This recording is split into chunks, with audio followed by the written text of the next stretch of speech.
It's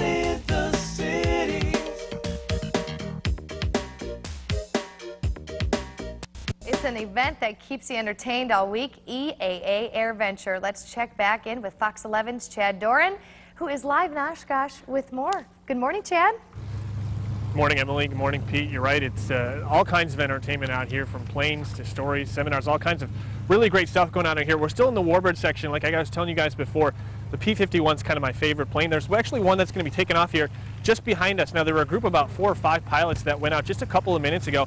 They're just going out for a morning joyride, and why wouldn't you? And you have a plane this beautiful that you can bring here to EAA and just go and fly. There's all kinds of great stories like this out here.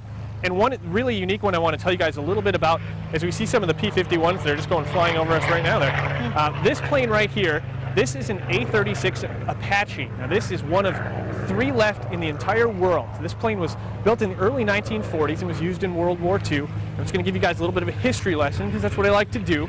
This is a fighter bomber, and it's nicknamed Baby Carmen. Now, what's unique about this plane was part of the first air attack over Europe, or over North Africa, excuse me, in World War II. So this is kind of the first American attack in World War II. So kind of a neat piece of history there. About 500 of these planes were built during World War II. This particular one never actually made it overseas to combat. That's why it's in really such great shape.